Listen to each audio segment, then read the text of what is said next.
Olá pessoal, tudo bom? Meu nome é Itan Teodoro Paiaiá, eu sou índio descendente da etnia Paiaiá e gostaria de convidar você para acompanhar, discutir, comentar, curtir, compartilhar ideias no canal Indígena Paiaiá.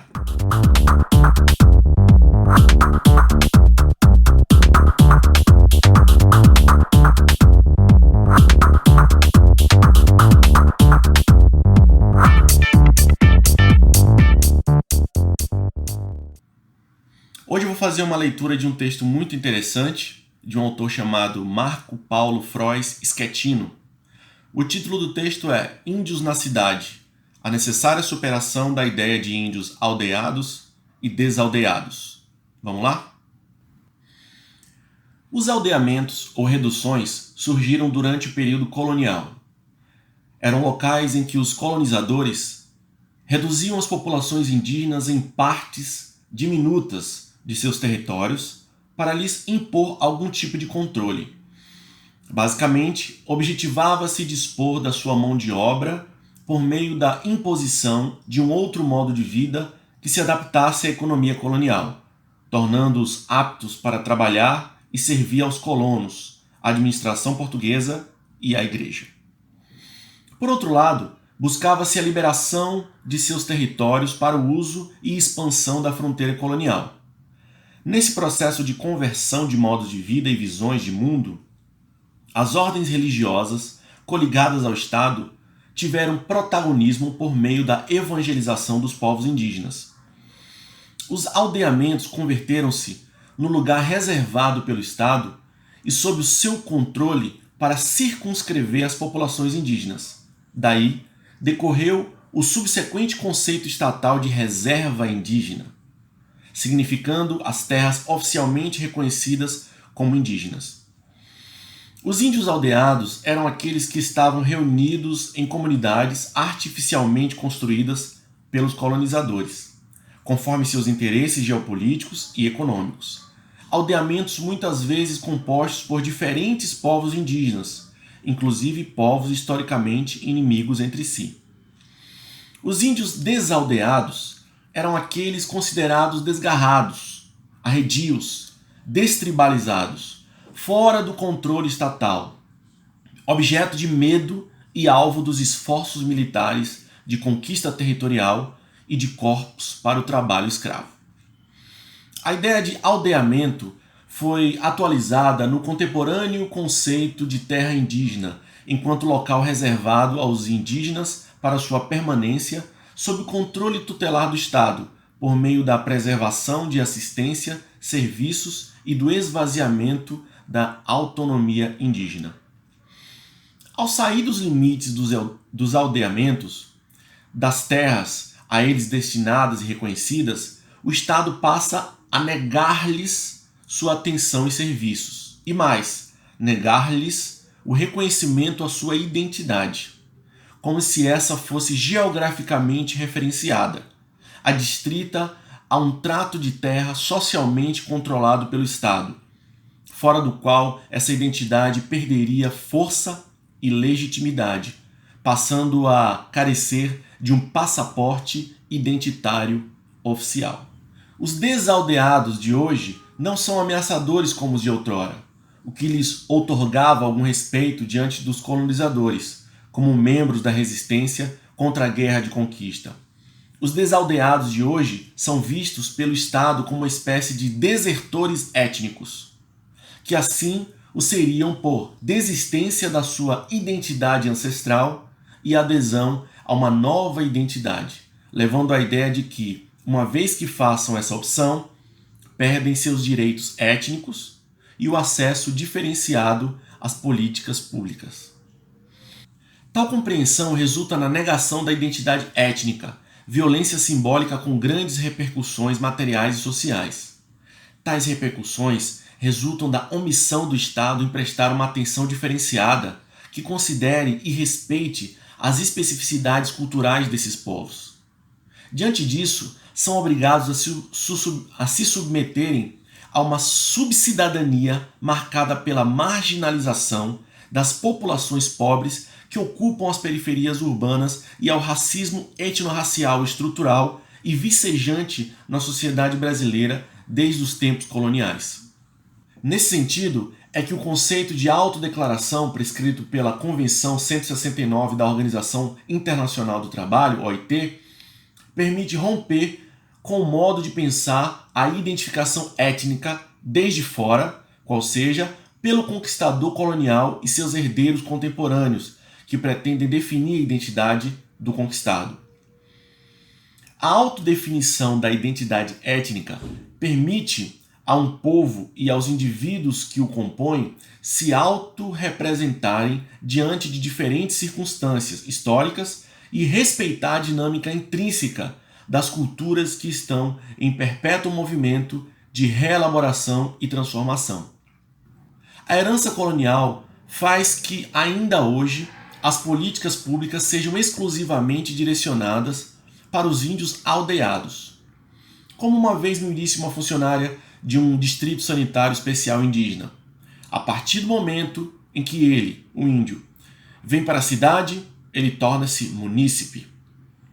Como se não fosse antes e deixasse de ser índio quando fora de sua terra.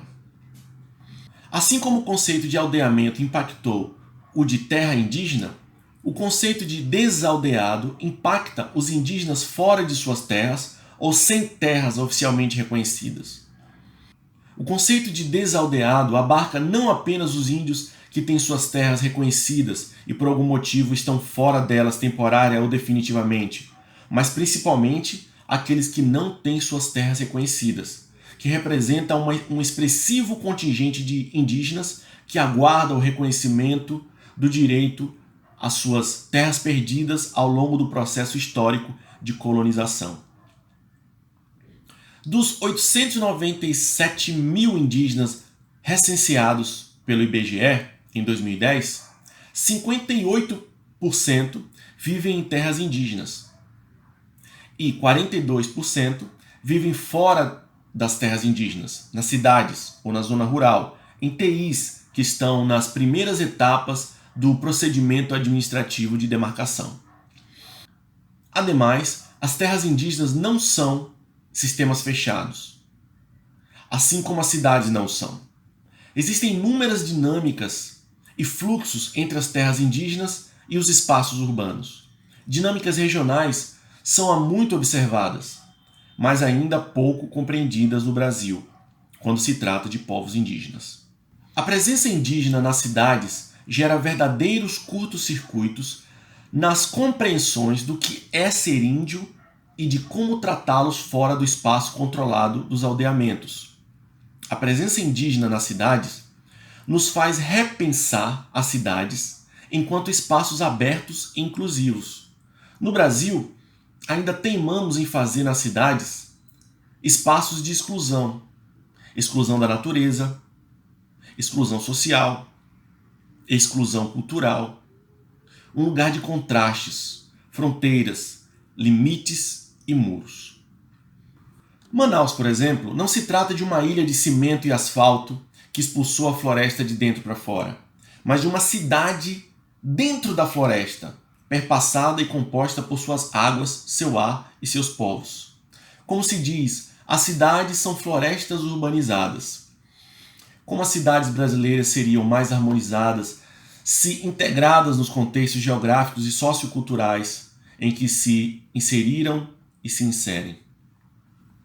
A presença dos índios nas cidades nos faz repensar as cidades e as terras indígenas.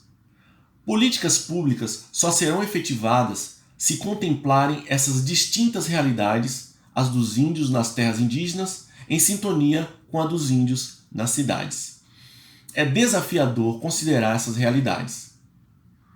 Consorciado à herança ideológica colonial, existem os temores de que o incremento da oferta de políticas públicas específicas nas cidades aumente o afluxo no sentido urbano, esvaziando as terras indígenas e a prestação dos mesmos serviços que lá são oferecidos.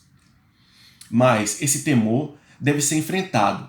Não pode mais justificar o adiamento em lidar com essa realidade e continuar a brigar com fatos que hoje compõem o dia a dia de grande parte da população indígena. Tal adiamento sujeita a gerar o efeito contrário ao que se pretende evitar. É urgente superar as prestações tutelares sobre o destino dos povos indígenas, garantindo-lhes a possibilidade de também permanecerem na força de suas culturas, visão de mundo e identidade cultural. Quão rico será quando pudermos usufruir dessas visões, saberes e valores, quando a presença desses outros não for vista apenas como resquício de um passado a ser compulsoriamente modificado, pretensamente para melhor, ou de mero objeto exótico de uma administração ingênua e desrespeitosa. Entre as recomendações para a realização dos direitos humanos dos povos indígenas urbanos e para a melhoria de suas condições de vida, expedidas pela ONU Habitat, está o reconhecimento de sua diversidade e das múltiplas identidades possuídas nas áreas citadinas, devendo-se considerar na propositura de ações para esse segmento que não sejam vistos como divididos entre o urbano e o rural, mas sim como grupos com direitos e uma identidade cultural comum, adaptando-se às circunstâncias e ambientes em transformação. Da pesquisa que realizei em 2017, na cidade de Manaus, duas certezas ficaram no que diz respeito à construção das políticas públicas para povos indígenas na cidade. Primeira, a necessidade urgente de superar os limites da anacrônica ideia de índios aldeados e desaldeados. 2. Qualquer ação a ser construída que o seja junto aos povos indígenas, sob consulta.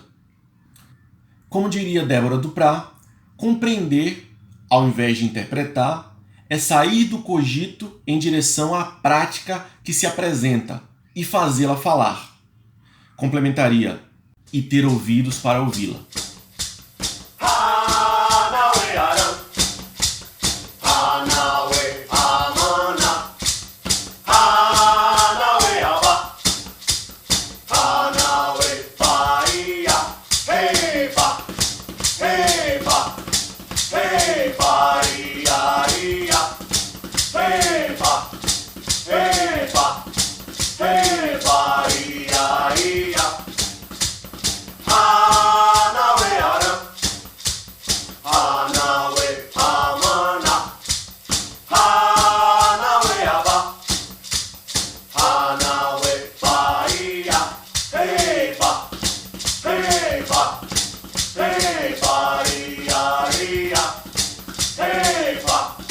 Hey!